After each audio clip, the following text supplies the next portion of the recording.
I'm Carlisle Mayor Randy Winkler. Welcome to my State of the Village address for 2014.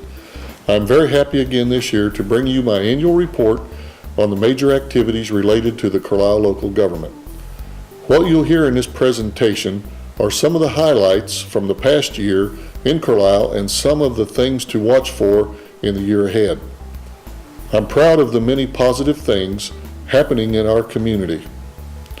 We're getting things done as a local government, providing quality public services to our residents and planning for a bright future ahead. But when talking about the achievements of our organization, my enthusiasm is tempered somewhat by the very difficult economic climate in which we are operating.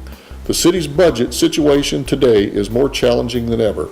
The economic recovery in our state and region has been weaker than we had hoped, and at the same time, budget decisions made by the state government in Columbus in recent years have resulted in decreases in several of our revenue streams.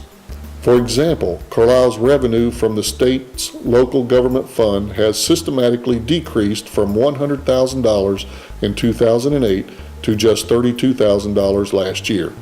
That's a $68,000 loss in annual revenue due to the factors that are completely out of our control. For a community our size, that's significant. As I first shared with you 2 years ago, local government funds have been assisting communities since 1934, when the state of Ohio passed its first sales tax of 3%. This was during the Great Depression, and legislators passed the new sales tax on the condition that part of the revenue generated would fund schools and cities in order to provide education and essential services. Now, some 78 years later, as cities and villages face financial hardships, the state has made dramatic cuts to these funds. What we've seen is that the governor and lawmakers in Columbus have largely gotten their own fiscal house in order on the backs of local governments. Then we're left to cope with the revenue losses, while still providing the basic services citizens rely on every day. In addition to the local government fund, the state's elimination of the estate tax and the phase-out of the tangible personal property tax have also caused revenue losses in Carlisle. And there is still another legislative effort that is ongoing at the State House that would take another bite out of our revenue stream. A piece of legislation called House Bill 5 last year was intended to make local income tax regulations uniform across Ohio. However, there were components included in the bill that would result in significant revenue loss at the local level. Cities and counties across the state worked hard in 2013 to get the bill amended in a way that would be revenue neutral while still achieving the goal of uniformity. However, those efforts were unsuccessful. While this legislation has not yet become law, we expect it to be back on the agenda for lawmakers this year, and we will continue to track its progress. In response to these fiscal circumstances I've summarized, the Village of Carlisle has been taking a conservative approach to the budget and continues to plan ahead with caution. Clearly, there is lingering uncertainty with our revenue sources, yet it remains our obligation to have a professional local government serving the needs of our residents. Unfortunately, we have reached a point where our financial condition has taken on a sense of urgency. We have managed the general fund shortfalls in recent years by dipping into the village cash reserves, but that balance has been cut nearly in half. Today, it stands at just over $400,000, which is simply not an adequate level for us to have on hand going forward. We cannot continue utilizing these reserve funds. As this year unfolds, Village Council, staff, and I will be taking a very hard look at the very serious economic issues related to the general fund and developing a strategy to reinforce our budget for the future. This is a critical time, and we will be providing additional information as this process unfolds. Let me remind you of an example of the measures that our village is willing to take to provide quality services in the most cost-effective way possible. As I mentioned last year, 2 partnerships enabled the Carlisle Fire Department to add important pieces of apparatus to its fleet. A 2001 Ford F-250 truck was donated by Vectren so the department could create a new response unit with firefighting equipment that we received as a donation by Silver Creek Township. This new unit is designed for fast attack on fires and requires less manpower from our volunteers than a large fire engine. It benefits residents by adding another layer of fire protection coverage in the community and clearly demonstrates our creativity in saving taxpayer money. I again want to thank the Silver Creek Township trustees and Vectren for their generosity. While we're on the subject of public safety funding, I also want to thank the voters for approving the ballot issue last May for the Joint Emergency Medical Services District that serves our community. This levy issue is providing critical funding in support of our paramedics and maintaining the excellent EMS services that are so important to our citizens. Joint projects with other jurisdictions and partnerships with the private sector can really help the local government stretch tax dollars, and Carlisle supports this approach.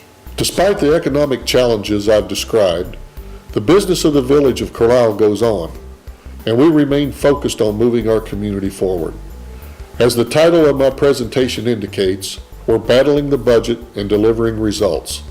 So let's look back at 2013 and review some of the highlights from the past year. In terms of roadway improvements, North Park Avenue and a portion of Montgomery Avenue were resurfaced. Also, we restriped public parking lots on Park Drive. Keeping the infrastructure modern and functional is an important responsibility for government. And there are several other projects on the horizon you should be aware of. And I'm pleased to report that the state of Ohio is funding the vast majority of the funding for these. First, State Route 123 will be resurfaced from Dayton Oxford Road to Osprey Lane. Second, the Ohio Department of Transportation has allocated funding for bridge replacement across the state, and the local bridge on Montgomery Avenue will be rebuilt as part of this effort. And lastly, the ongoing extension of Union Road north and south of Fairview Drive will enter its next phase. There will be very little village funds invested in these projects, yet they are all significant. We're very appreciative to the state of Ohio for making them possible. Historically, the village of Carlisle has been aggressive in its pursuit of these grants, and the funding we've obtained has enabled us to complete some of the major projects that benefit our community. It is our intention to continue this approach. As for park improvements, the village completed 2 projects last year that were funded by grants obtained in 2012. First was the purchase of property for the expansion of Cook Park. The acquisition of these 5 wooded acres supports Carlisle's Parks Master Plan and was made possible by a $175,000 Clean Ohio grant. Second was the purchase and installation of handicap accessible play equipment in Roscoe Roof Park for the children ages 2 to 5. This project was made possible by a $25,000 grant from the Montgomery County's Community Block Grant Program, and it really enhances Roscoe Roof Park. To conclude my presentation, I want to acknowledge a final few newsworthy highlights from the year. A joint committee of the village's Board of Zoning Appeals and Planning Commission members completed a total rewrite of the Carlisle zoning code, and the final product was adopted by Village Council. We certainly appreciate the time and effort of those who worked more than a year on this project. Premium Mortuary Services, Kitty Hawk Molding, and the Tradewinds Beverage Company were among the new or expanding businesses in our community. Council approved an adjustment to the water and sewer rates, which was our first significant increase in over 15 years. I'm pleased to report that this is stabilizing our enterprise funds. And the fundraising campaign got off to a successful start for the planned Veterans Memorial we're hoping to create adjacent to Town Hall. If you'd like to make a contribution, please visit www.carlisleveteransmemorial.org or call 746-0555 extension 210. As you can see, there are many positive things happening in Carlisle, and I've only touched on a few of the highlights here. There are many more. It's natural for those of us who live here to appreciate these achievements, but it's especially gratifying when others recognize them also. That was the case last year when Cincinnati Magazine named Carlisle one of the top 50 suburbs in the entire tri-state area. This publication examined a variety of data in 4 general categories to assess over 200 communities surrounding Cincinnati. Those categories were safety, education, housing, and taxes, and the village of Carlisle ranked 37th based on the overall criteria. I'm proud of that, and you should be too.